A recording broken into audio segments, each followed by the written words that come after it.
so important to have the property address in every single email.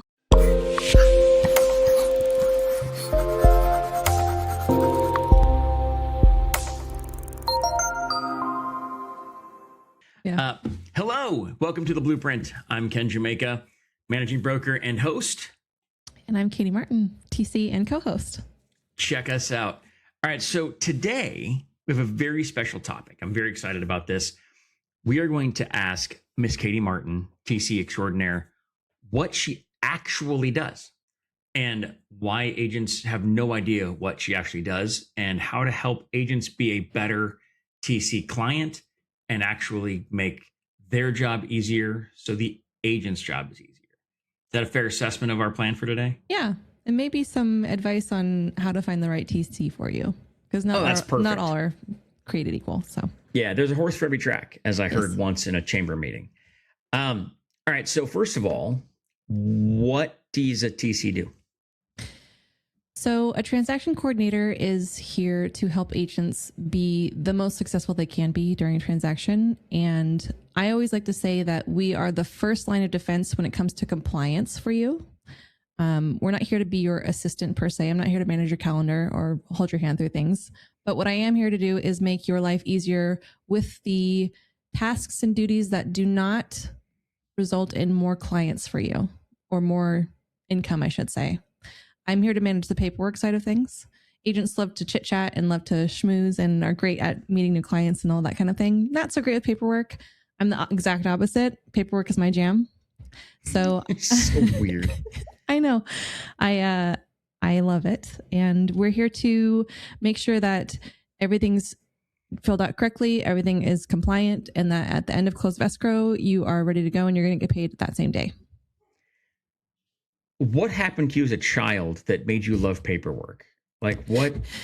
You know, I have some mild suspicion that I have a neurodivergence in the form of a mild OCD because I've always been hyper organized. I used to rearrange my room every single month growing up. I'm sure my parents absolutely hated it. I know. But that's just, paperwork has always brought me joy. Filling out forms and checking boxes. I've always had some sort of little delight to that. You know, you go to the doctor's office, a new doctor, they're like, hi, fill out this form. I said, absolutely, I'd love to. So that hurts my brain on 243 levels. Like that's fair. Yeah. It's not for everyone. As you very well know, I hate paperwork. I hate paperwork's sake. I do not like forms. I do not like repetitive silliness. But I'm glad you do because you're the one that does 97% of that for me. So I appreciate that about you. And we have the distinct pleasure of doing real estate in California, which means we have a extraordinary amount of paperwork to fill out for every single transaction. Oh, yeah. I mean, at one point you and I sat down and went through what is statutory and what is not statutory and we should have anyway. And I about blew my brains out. That was a terrible experience. But I made the list once and went, here you go. This is your job now. And then I stopped thinking about it. So it was a lovely little present. It was great. All right. So that's what you do at a high level. Like tactically, what does a day look like for you? So I manage anywhere from 20 to 60 files, depending on the time of the season. I've managed quite a bit more at my previous work. We had a ridiculous workload. We were expected to manage at least 65 files, but I think at the peak of my time there, I was pushing 100, and I would not recommend that. I would never do that again. But my day-to-day looks different a little bit every single day, but effectively, I'm here responding to emails, getting tasks done as soon as I possibly can, following up on deadlines, coordinating whoever needs to be coordinated with, and just I'm constantly bothering people. I'm here to bug you and say, where's this? Is this done? Has this been completed? Can I send this out? And just sort of make sure that every little piece of your puzzle for your escrow is in place and ready to go, and nothing is incorrect or flagged by your auditor. So case in point, today I was out doing things and I got an email from escrow saying, hey, can you verify this? And with one email to you, I said, help. And 90 seconds, maybe 2 minutes, I saw that email responded to with that go. response, and got it squared away that quickly. So yes, it had taken me 2 hours to get to a computer to do that, right? But you were Johnny on the spot, and I appreciate that. Of course. So what is one thing that you wish that agents were better at to make everyone's lives easier? There's a few, but I think the number one would be to remember to CC your transaction coordinator or assistant on emails at all times. There's so many times throughout most of my transactions, I say a majority of my transactions, where there's requests for repairs outstanding and I'm following up on an inspection contingency removal that doesn't make sense. Or escrow has closed a week early, or it's closing a week late and I have no idea. And I'm doing my normal process of following up and it's like, oh, this closed 3 days ago. And now I just feel silly. Like I wasn't in the loop on that. So I think remembering to include whoever needs that information on emails is super important. And even if I'm included on emails that have nothing to do with me, it's still giving me insight into what's going on in the transaction. There's lots of lender emails that I receive that I don't really need to know that information, but it's nice to have an inside look on where things are at. So I'm not following up on things unnecessarily or sending things out that shouldn't be sent out or what have you. So I assume you use Gmail or Workspace or whatever. Yeah. So you have the normal Gmail interface. What do you do to manage 20 to 40 to 60 files in your email? Because that sounds like a very daunting task. Absolutely. So Gmail has a great search feature at the top of your inbox. And I always search by the property address, typically either the name or the number in the name. And that will filter everything that's outstanding in that property so that I can see big picture, what's happened, what's been talked about, what the last few emails were about, what's unread, all of that. So I start there. I work at my oldest email first to the newest. And that's, I search by property address every single time. Even if it's just one email, it still gives me the big picture of everything. And I think a lot of people actually don't know to use that feature, which is why also it's so important to have the property address in every single email. That was my next question, is how often does that not work because agents suck at following directions? It's an easy fix because when I respond to the email, I'll correct the property or the subject line to include the property address. So at least that's something. But if you even mention the property address in the body of your email, it will pop up as well. Okay. Do you use labels at all? No, never. I have one label, and that is files handled, and everything once I'm done with it goes into there. Just goes into that label and out of my inbox. So take a second to look, because I'm really curious. How many emails are in your inbox right now? Unread? No, total. Oh. It says 106,809. That doesn't surprise me. And this is I've actually switched over to a new email in the last few years, so that's not including my original one. That's crazy because I have 74,130. Mm-hmm. So you have, 40% more than me? And I do a lot of email. Yes, you do. So that's ridiculous. and I don't even know how to comprehend that. Phone calls. How often are you on the phone versus in writing? Rarely. And there's a reason for that. I'm happy to pick up a phone call for an agent that's kind of freaking out or needs something done right now or is on the road and can't sit and write an email. But if an email or an agent is just chit-chatting with me about stuff, kind of like stream of consciousness, I like things to be in writing for a number of reasons. One, I'm less likely to forget something if it's in writing and I can go back to it and reference it. Two, I can't claim anything was lost in translation because it's right there.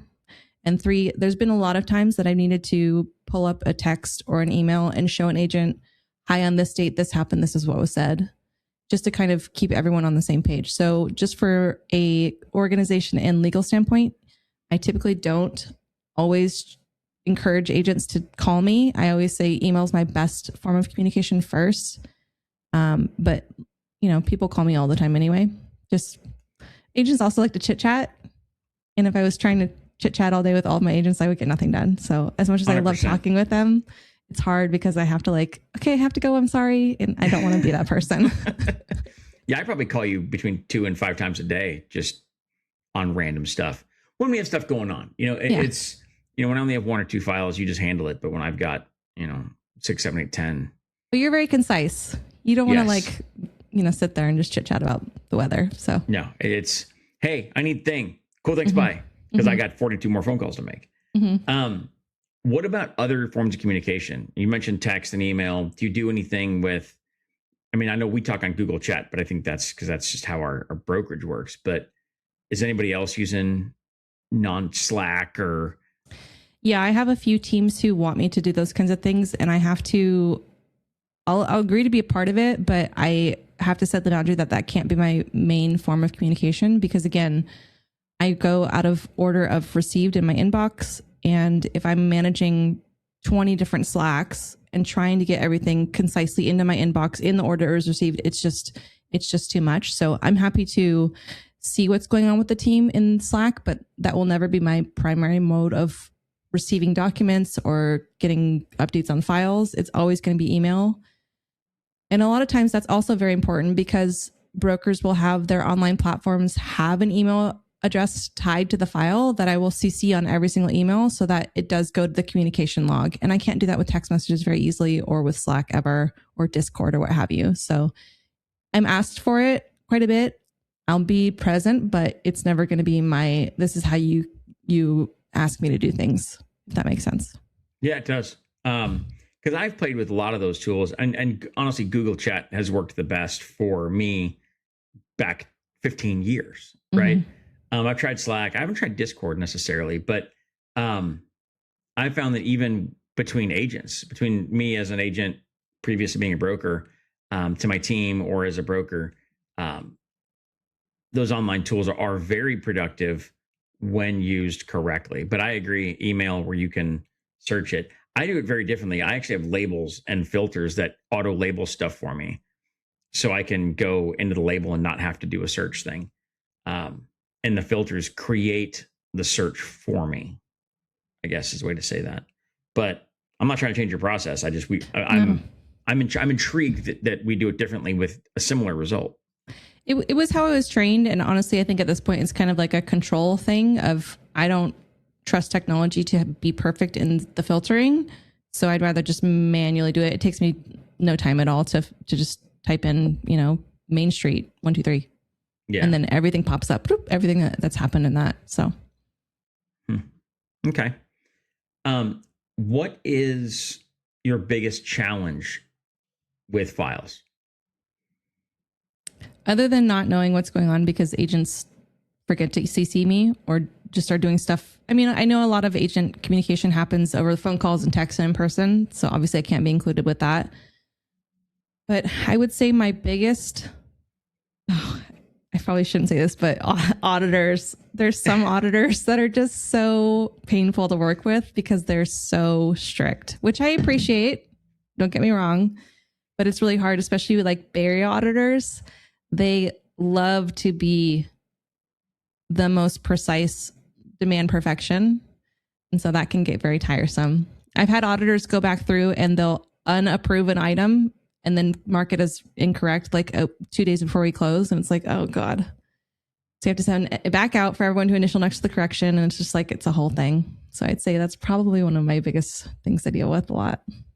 But that's why I'm here. So you guys don't have to deal with that. Yeah, I would blow my brains out. So you mentioned auditors. For your brokerage, like your clients, like the brokerages, do more have auditors versus brokers that review? Because like I review all of the files internally here, but so some have distinct auditors that do that. Yeah, I would say I work with a lot of larger brokerages and they have auditors or auditing teams. Very rarely do I see a broker being the one to audit large team files, if that makes sense. Sure. It's the smaller the brokerage, the more likely it is going to be the broker that's auditing things, but brokers have a lot on their plate already. So if they have the means to hire an auditor, it makes sense. Yeah. I just, much to be the control freak, as you mentioned, I like to put eyes on everything. But if I had 100 files going on at any given time, I probably would need somebody to do that for me. Yeah. What is your workload from an individual agent versus a team member versus a a whole brokerage? Like what is kind of the breakdown of your client list? I work predominantly with individual agents at this moment. I have a couple of teams, but I used to have brokerages around 2022, 2023. A lot of them, they were smaller brokerages. A lot of them closed or kind of disbanded and moved elsewhere. I think they were just having trouble staying afloat with I don't want to say crash, but the dip after the craziness of 2021.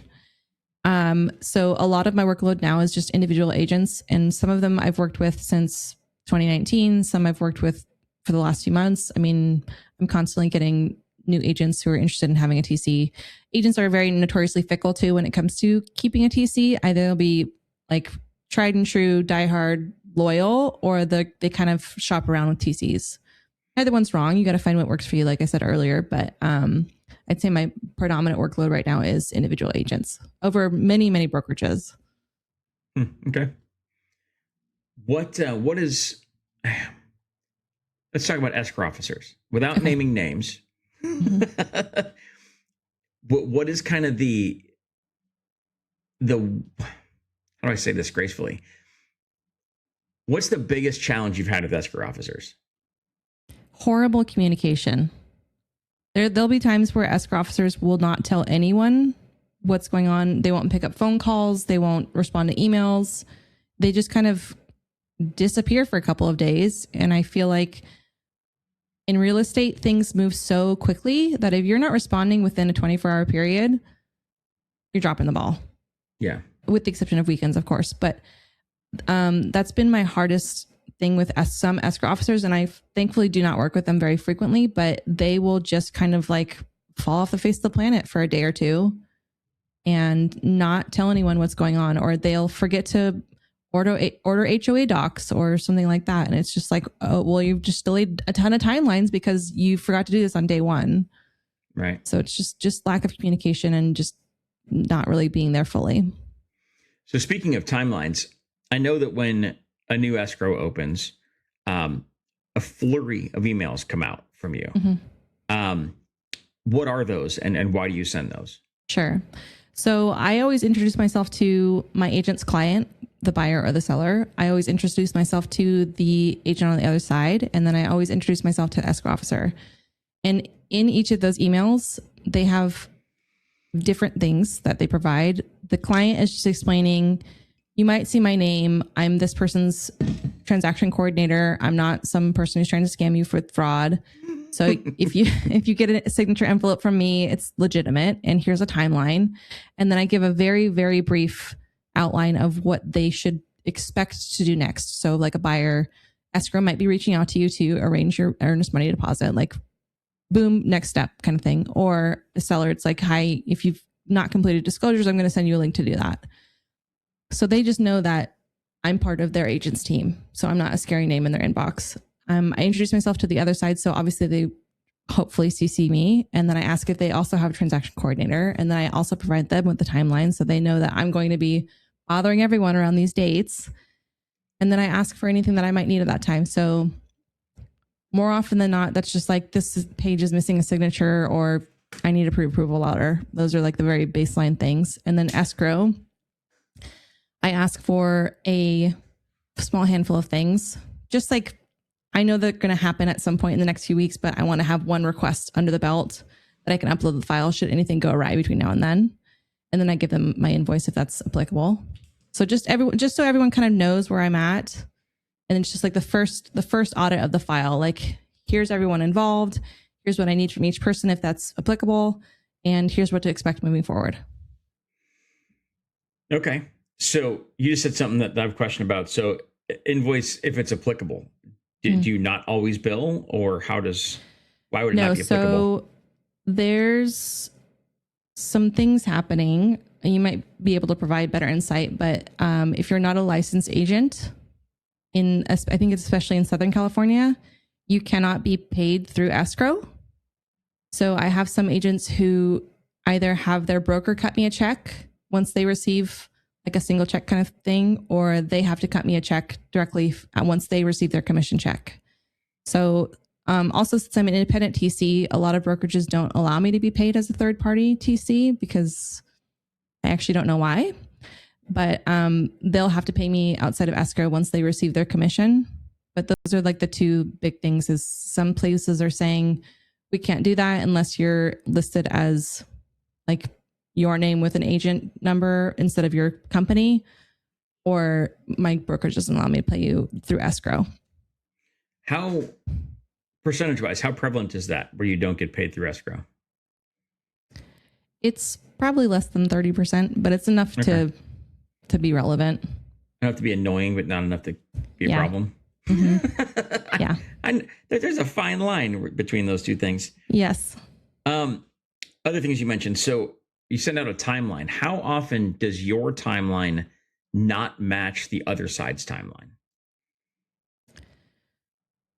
Because not very one of you frequently. can't do math or like. Yeah. So there's always some confusion when it comes to holidays that are acknowledged in certain counties and certain recorder offices versus not. So like, let's say this year, the day after Christmas is a Friday. Some like Sacramento County is closed, so nothing's happening there, but there's other counties that are open. So people are working like normal there. So there's confusion with that. And then, human error is a thing. It's fine. People forget that federal holidays are random and weird sometimes, and they forget to add them to their timeline.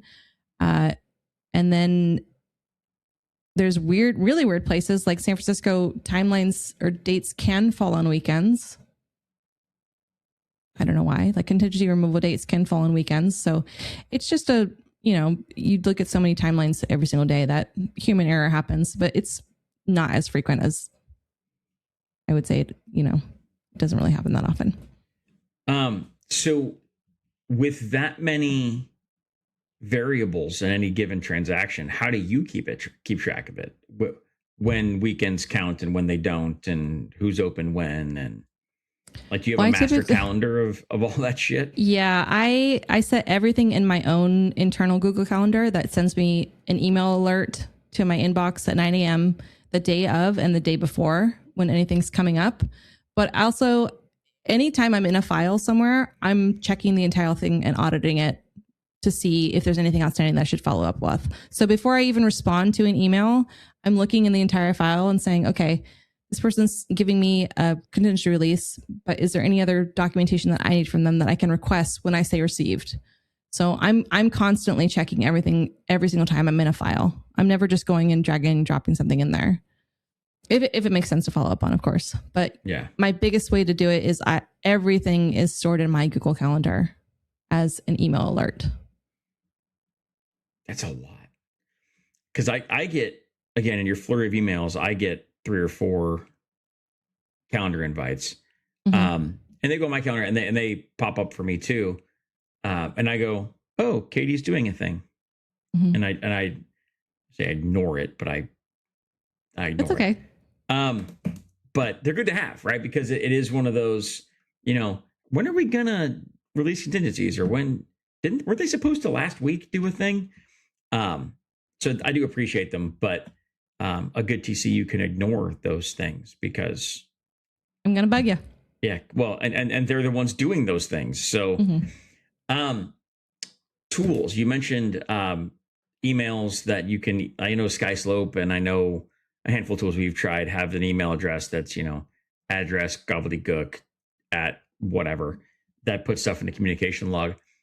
How many of your clients use tools like that versus don't?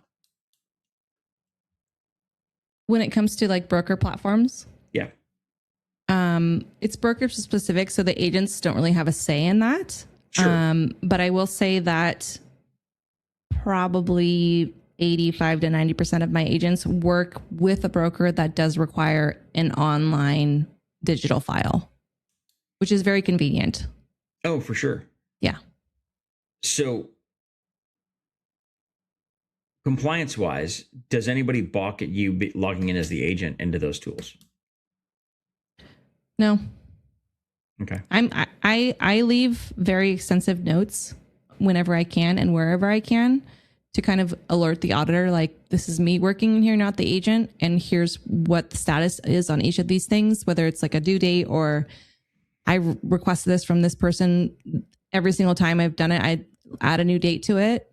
So it's pretty obvious when it's a TC versus an agent in there. There are some brokerages that have given me my own login if I work with multiple agents. Just makes it a lot easier so they can email me directly through SkySlope or what have you. But no, I've never seen an agent have a problem with me working as them under their account. Okay. What are the kind of the top 3 tools that brokerages are using right now? Person detected at front door. So the number one is SkySlope for sure. I like to consider it like the iPhone of broker platforms in terms of user ease, because it's such a I don't want to say simple, but it's a very streamlined and easy to understand and easy to learn platform that I think that a lot of brokerages find that great. And they've done a really wonderful job of having versions of the platform for each role. So for a broker, for an auditor, for a TC, for an agent, and you can have different logins and see different things. And they've implemented things that make your job a little bit easier, which I really appreciate. The next one I see the most is going to be KW Command, which is a SkySlope equivalent, but theirs is a lot more intensive and agent focused in that I think it also incorporates all of their CRM into there as well and all of their marketing. So it's like truly a one-stop shop for agents to manage all of their clients and all of their files. And then outside of that, there's just a lot of random one-offs and some brokers who don't use any of it and just want me to have a Google Drive folder for them. Okay. Yeah, because we at JCastle and you by extension have tried 6, 7 different tools. Yeah. And I hated almost all of them. Mm-hmm. Same. Yeah, right. So I made my own and mine works pretty good. But I do like kind of the hybrid solution that we're using where it's your Google Drive structure, but my custom date and time and commission and EIAO tracking. Mm-hmm. I'm assuming I'm in the minority with I don't like your tool, I'm going to make my own world. Yeah, I think it's probably safe to say that a good majority of the agents that I work with have never once logged into their SkySlope or online platform. Which is fine. That. I mean, why should they? I'm here for them to make sure all of that's good to go. That's honestly part of my spiel is I'm here so you don't ever have to touch your SkySlope again, aka don't just let me take care of it. So I'm happy to take that off their plate so they don't ever have to think about that. I just tell them, they can ask me for an update, say, hi, where are we at with this? And I say, here's what we need, or we're good, files ready to close, whatever it may be. So I'm more than happy to be the person who deals with that platform. And honestly, one less thing that you have to worry about as an agent in terms of software, I think is probably a good thing. So how often do agents get in the way and make your life hard? I would say it's not often. I think their intention behind doing things on their own instead of just asking me makes sense because they're here, they're at their computer, they could just do it really quickly. The only thing that adds more work to my workload is when they do things incorrectly on forms. And the number one thing I see is the dates on forms are incorrect. So they'll put today's date instead of a contract date, or they don't fully either understand or read through the form to understand what data is supposed to go in that spot. So it's just a matter of correcting those documents after they've been signed by all parties. And so it's just, that's the workload that gets added. But in terms of getting in my way, I encourage agents to do whatever they feel like they want and or need to do. I understand that things can take extra long if you're asking for verbiage from a lender and then you're sending it to your CC and then waiting for me to send it out. And then once it's signed, I have to ask you if it's okay to send to the other side. And then that's once you say yes, then I can send it. And that's just a long process. I understand that maybe is easier if they just take care of them on their own. So just careless error kind of thing. Okay. Do you, so to that point, do you don't write contract language though? So if we had an addendum come in that said, hey, do a $5,000 credit to somebody, would you write that addendum or do you put that back on the agent? Yes, but I either need exact verbiage from you, or I will use very standard verbiage that says something like seller to credit buyer $5,000 towards recurring and non-recurring closing costs. And if you've worked with me for a while, you'll notice that I use the same verbiage for certain things like that on every single addendum across every single transaction, if it's something simple as $5,000 credit. But if there's any sort of question that I may have, like, okay, yes, this request for repair says $5,000, but the contract says 6, is this going to be an 11 or is this now become a 5? So I'm always going to double check and ask with the agent, because at the end of the day, they're the end all be all say all of what I should be doing and what I should be saying. And I'm never going to guess or try to make it up and not double check with the agent, or at least make sure they're initialing next to it when I do send it out, kind of thing. Yeah. So fun fact, credits are additive. So if your RPA says $1 and your addendum says $1, that's really $2. Unless you specify that it's not. Yes. And yet escrow officers get very confused by it all the time. Which is terrifying on some levels. Yes. I had another really good question. I just forgot what it was. That's okay. I'd like to ask you some questions. If that's okay. Do it. So you've had a couple of TCs before me. Yep. What would you say are the main reasons why you loved working with them or no longer work with them? Personal reasons aside, if there are any. So there's one that I had trained. I wanted them to be my TC, and I had them trained. And it was great because they had no bad habits, right? Mm-hmm. I was able to get them to do exactly what I wanted to do, the way I wanted to do it, without any muss or fuss. There's no, well, last time my other client, likes it on pink paper, but you want it on yellow paper, right? There was none of that, right? And that was great. But reliability issues are reliability issues, right? If I can't count on my TC to do the things that need to be done in a timely manner, then I'm doing your job and paying you for it. Mm-hmm. So that's less good. In the beginning, my very first TC was decent. And in hindsight, she was actually better than I gave her credit for. But she, kind of ghosted me for a couple of days, and she was on vacation, didn't tell me, but everything was handled. Right. So, but I was like, hey, do we have a whatever it was? And I got no response for 2 days. And so I'm freaking out that we are missing something, when in reality it was done. And if I'd asked the other agent, or if I'd asked escrow, I would have been like, no, we're good. We have it. Oh, neat. Right. Mm-hmm. But I don't like sounding dumb. Right. So I should know if we have that or not. I shouldn't have to go ask somebody else if we have that or not. Mm-hmm. My TC is an extension of me, much to your point. So my TC knows, and I go, hey, is that thing done? Yeah, we're good. Cool. Out of my head, I don't worry about it.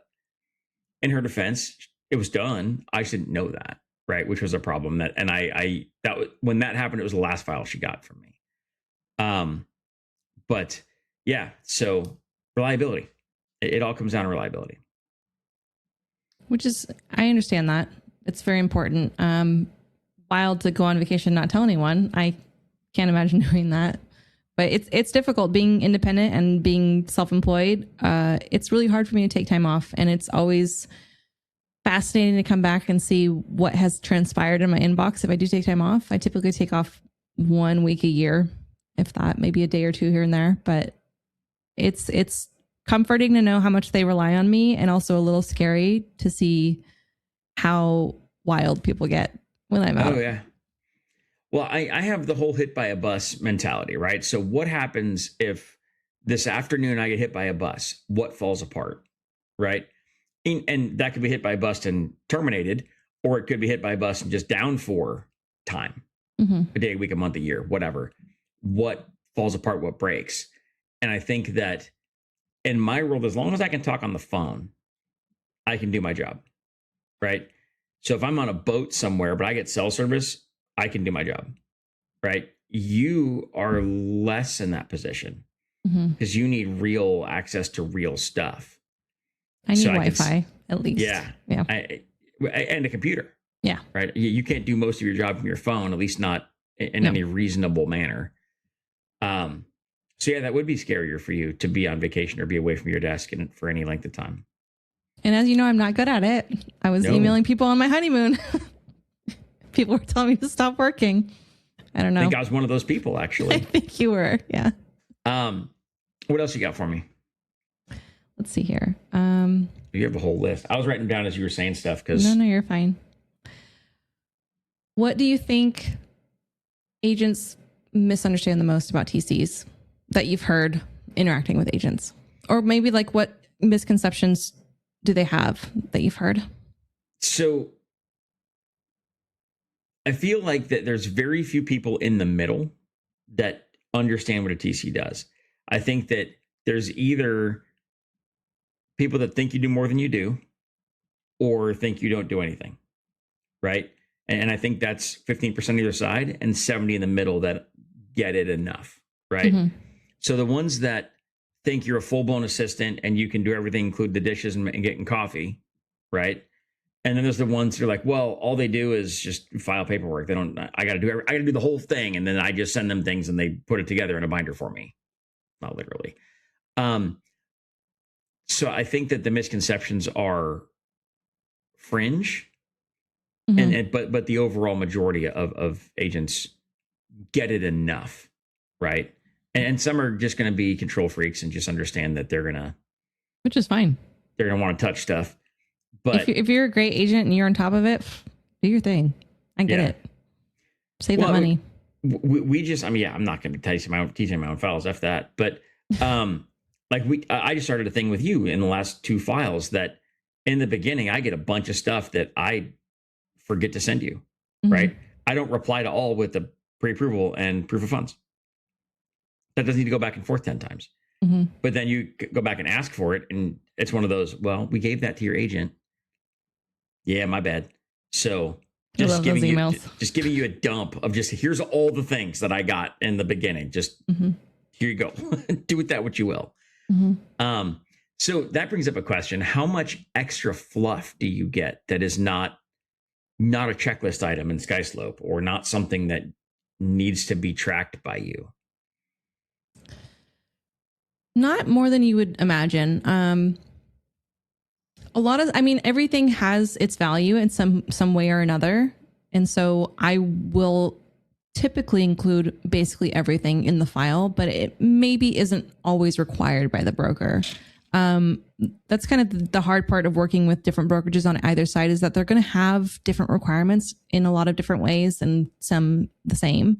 So I make a point that if it's been passed around in an email, it's in the file somewhere in some capacity that you can access it should a lawsuit happen, or should you need to resell the house in a month or a year from now. So I want to make sure everything is there. But I would say that extra stuff that has no bearing on the file and has no involvement or should have any sort of uploading to the file is very, very rare. Everything has value in one way or another. Sure. What about love letters? Do you track and store those? No, but I don't really see those very often anymore, thankfully. So from a broker perspective, maybe you should. Because if there is a lawsuit regarding, some fair housing thing due to a love letter, having that love letter handy in the file. It's uploaded in one way or another because I'm going to send all of the emails to that log, that email CC the file log, mm-hmm. file email. That's the word I'm looking for. There you go. So it's going to be included somewhere one way or another, but I'm never going to upload it to a checklist. So it'll be in the large plethora of random documents that have ever existed in this entire escrow, but it's not going to be in a checklist note area unless they have one specifically for that. Do you ever export your email history and provide that as part of the file? Yes, and I only do that for Keller Williams. It's the only place that requires it because they do not have a email for the file. Yeah, I don't either, but I don't know that I want all your emails. Like, it honestly, it doesn't really make sense for me to do it as the transaction coordinator, because again, I'm not CC'd on every single agent email. They're more likely to remember to CC or include the agent on the email than me. And so that's never really made sense that I'm the one doing it, but it at least gives you a broad strokes picture of what happened during the transaction, because I do upload everything that I was included on. But in theory, I think the agent should be doing that, but it comes down to me usually. And the auditor accepts it, and the Keller Williams auditors are notoriously very strict. So if it works, it works. I like how PC you are with that, because I know how you really feel about that. Well, I still need to work with them, so they need to know that it's okay. I get it. I mean, I'm not an auditor, so maybe I would have a completely different stance on what that would entail and how that would feel as a job for me. Yeah. But from my perspective, it's like, yeah, okay. Why? Yeah. They initialed it right above there. Do I have to do it again? Yeah. No, I get it.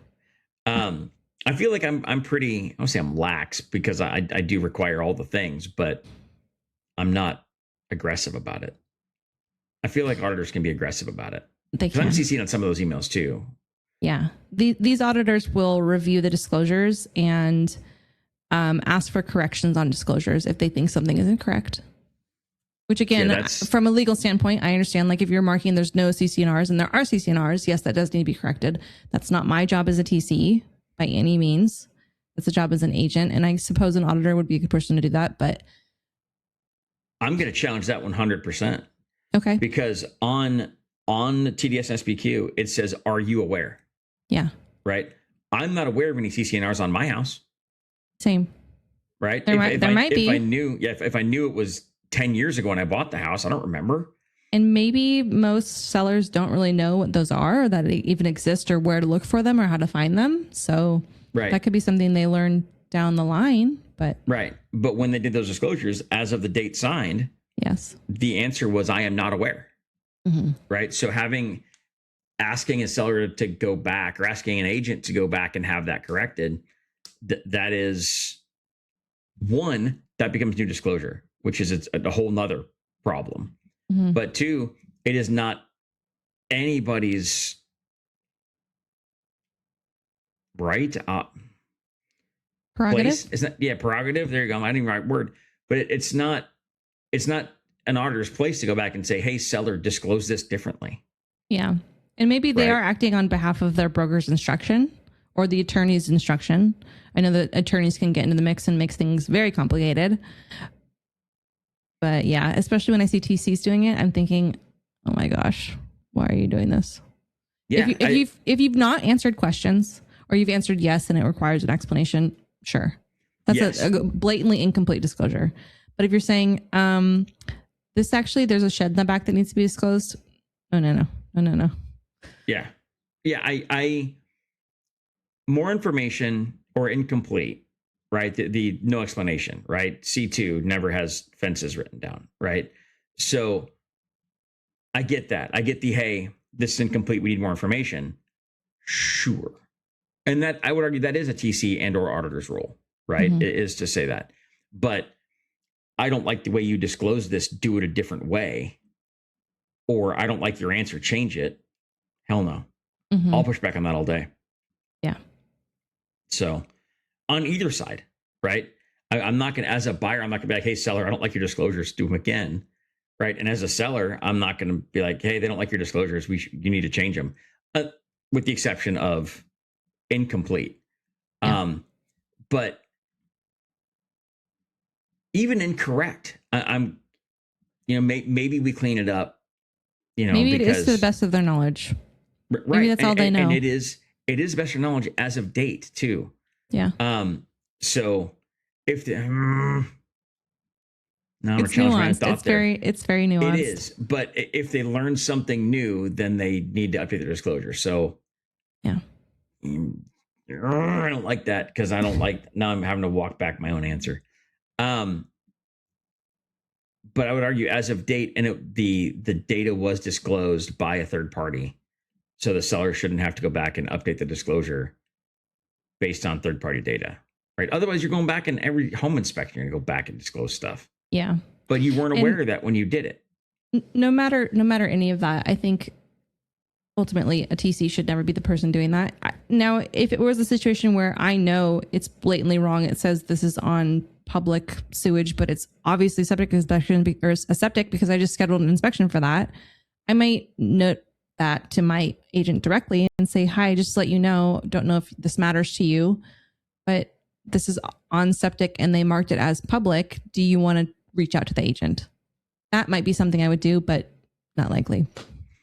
You just said words that I didn't know. Okay. Do you actually schedule inspections for agents? I do. Most of my agents prefer to do it on their own because they get to choose their schedule and choose when works best for their timeline.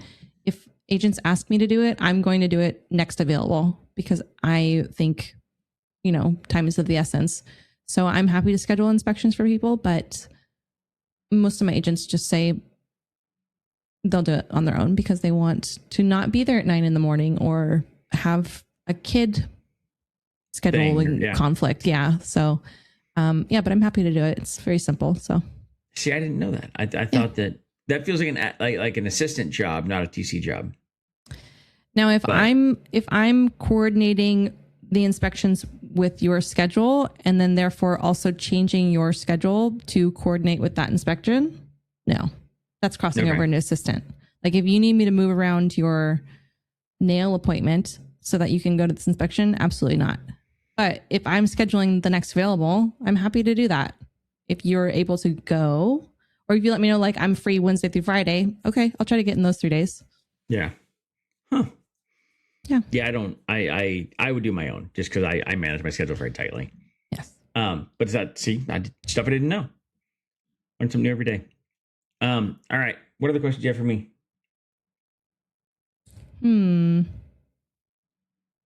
I feel like we've kind of touched on everything. Yeah. I mean, we bounced around a lot. Yeah. I would just say bottom line is TCs aren't admin support necessarily. They're risk management when it terms of making your broker happy. Like I'm here to make sure you get paid the day we close escrow. That makes sense. So this is just because you might know and I don't. How many brokers allow their agent to be paid straight from escrow versus collect the whole amount themselves and then pay after the fact? Yeah, single check.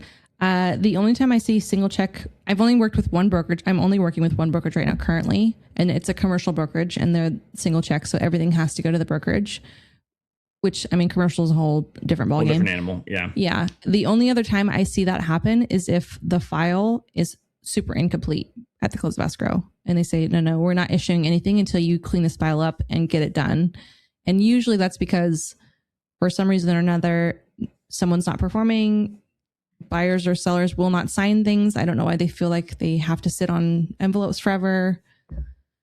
So it's just that will take a couple of days after close of escrow. But usually once escrow closes, people are like, okay, let's get this cranked out and they'll get it done. But that's typically the only 2 times if it's a one-off brokerage like a commercial brokerage or if it's just a poorly done file. How often are you asked to go after close of escrow to go back and get new signatures? New signatures? No, almost never. A lot of brokerages are implementing policy that says after the close of escrow, if it wasn't already out for signatures, we're not signing it. And those rules will bend a little bit when it comes to like a verification of property that says nothing to note.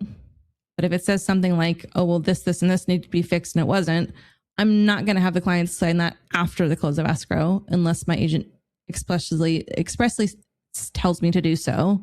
Right. But new things, almost never. Yeah. I mean, at the end of the day, once transaction closes, they're not our client anymore. Yeah. So there's no reason or bearing for us to ask for that. Mm-hmm. The things that were already out when we were their agent and we're just following up on stuff that's okay. I agree with that. In fact, I say we're not signing stuff after close all the time. Yeah. And I will say a lot of what we've discussed is during like an accepted contract period. And I think for me personally, I've noticed agents really underutilize TCs during the listing phase before you're even on market, when you're active on market and waiting for offers to come in.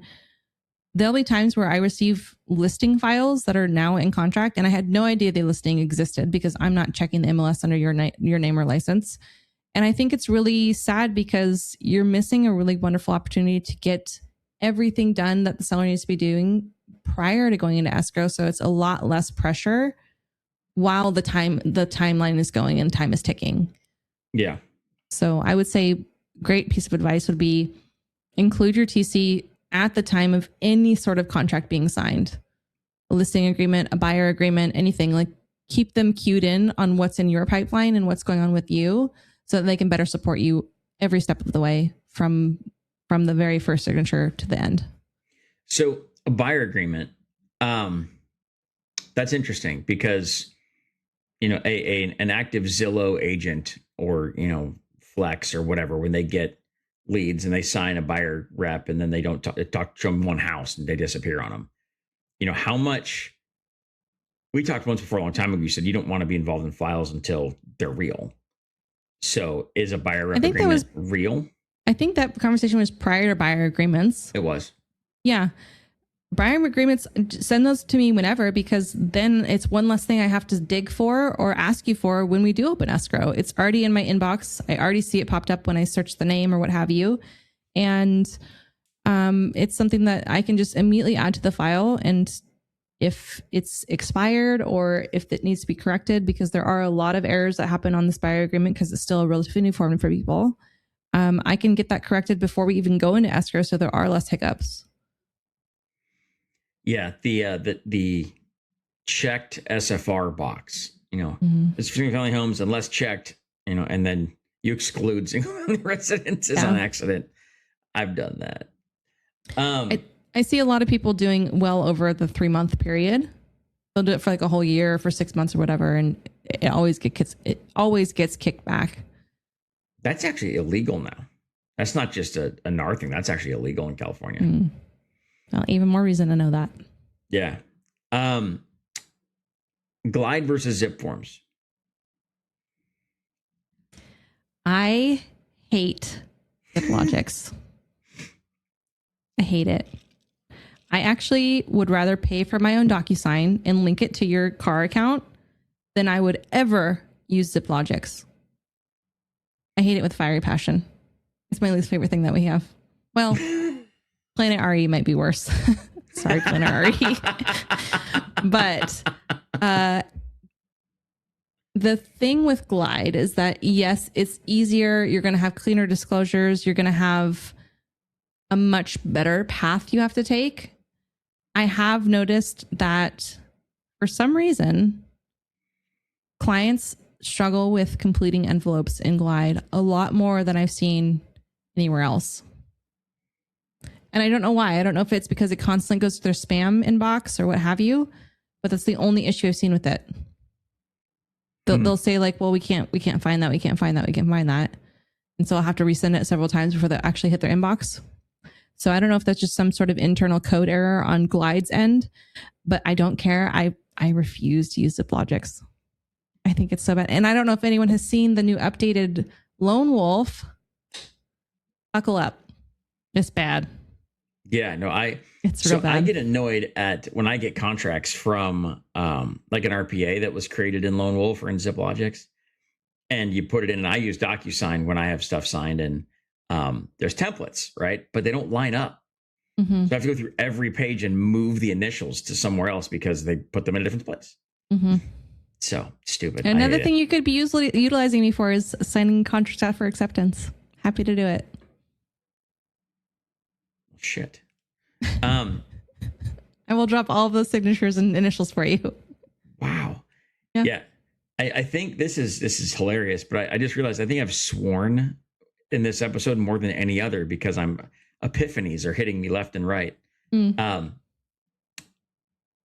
Yeah. I didn't, I have always been under the impression that TCs in general and you by proxy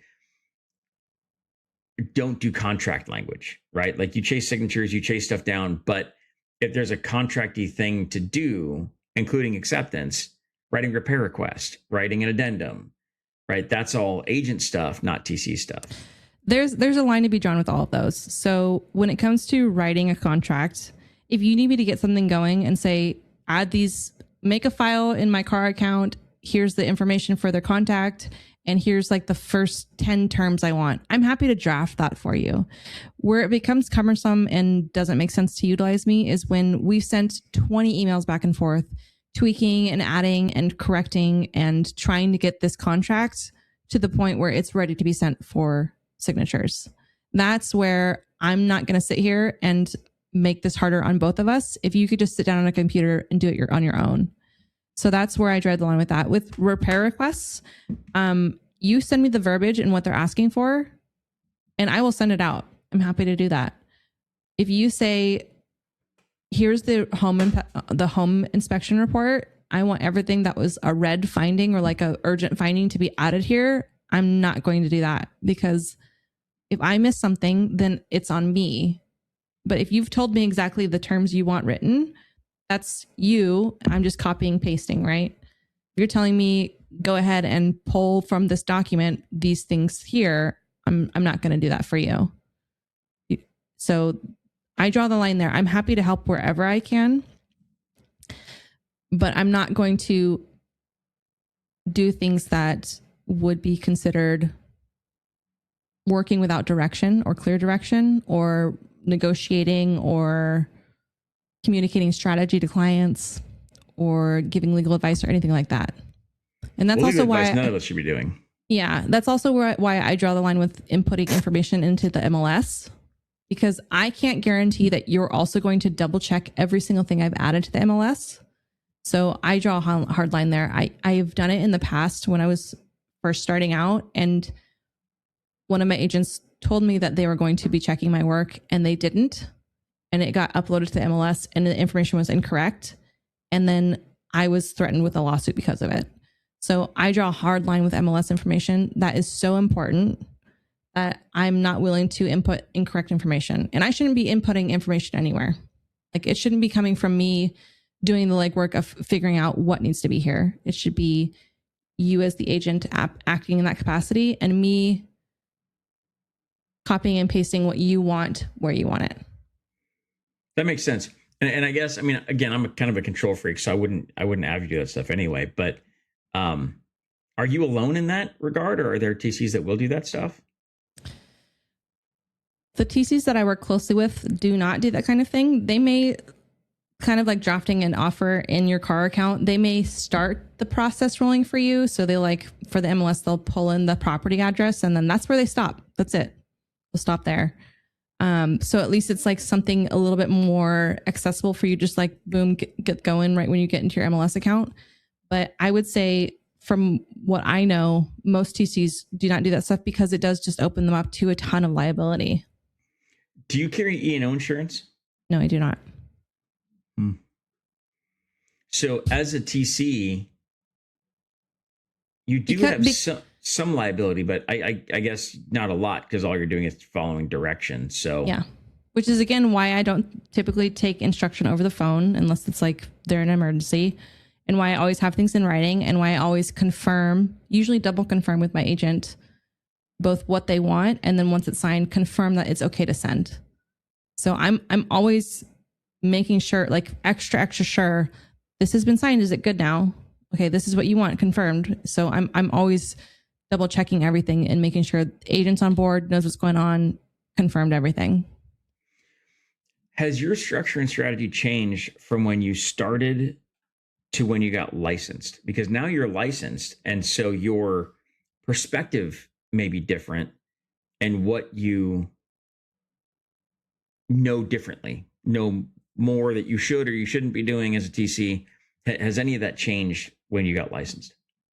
As a TC, no, my process is the same and my boundaries are the same. But when it comes to working with new agents, I provide a little bit more explanation behind what I'm talking about, because I do know now how little they're taught about the real world realities of being an agent and the forms you deal with, and just how little you're told and explained to. And I know that mentors and or brokers aren't always the most available when it comes to like immediate in the moment, what is this form? And so I have new agents who will reach out to me and say they want to do this, like what form can I use? And so I'll explain either the form to use or the options to use, and I'm happy to provide that bit of knowledge. But that was learned from TC work. It wasn't learned from becoming licensed. What I learned from becoming licensed is just how much you're not taught. Sadly. How those 3 courses are completely useless. Yeah, I didn't need to know that I needed to look professional and cut my hair and all this stuff. Like that was such a waste of breath for everyone. So when we got licensed, Natalie had a purple undercut. Mm-hmm. And there's a whole page in the book that says, dress nice and buy a GPS, which I thought was hilarious just on its face. But, no one will work with you if you have colored hair. It's like, people work with us because she has colored hair. Yeah. Right. So, yeah. All right. Any last words of wisdom? Anything that you should want to beat into an agent? Trust your TC, but know that they are human and mistakes happen. But Trust but verify. A good TC will never make a catastrophic mistake, like sending a CR before it's due or before we're ready to remove it. But a good TC will still sometimes make careless errors. That's I still fair. do it. I'm human. Yeah, I can't imagine sending a CR early. Oh my God. I worked with a TC once who always sent a full CR with the disclosure package when the buyer was signing it, just so they have it when they're ready. No. Yeah. Or I see a lot of listing agents include the VP in their disclosure packages. And it's like, well, I'm deleting this page because we're not signing that. So. Yeah, that's, I get they're trying to be expedient and efficient. Mm-hmm. However, there are reasons that there are timelines and dates things are due. Mm-hmm. At the end of the day, my goal is to make you look better, make you look good, make this very smooth for everyone, make less headaches than there needs to be. But I am human. I have feelings. I like to be told, good job. Good job. Yeah. You do a great job. And in reality, I'm not scared to fire a TC, but I haven't had to fire you in over half a decade. So you're doing pretty good. God, how many files have you done for JCastle as a whole? It's got to be well over 100. I don't know. I'd have to go through my spreadsheets and allocate it out because it's been a couple of years now. You've been here since we started. Yeah. In 2021. So in 5 years, you've probably done between 150, 200 files for us. Probably. I average about 400 files a year. So. And we're not your only client. We're not your biggest client, but I do a lot of work. So, all right. Well, it's just an interesting thought experiment. Now I kind of want to know, but that is not worth your time or mine to go count files. All right. Well, since we figured it out, I'm going to say go forth and conquer, and I will catch you on the next one. All right. Take care.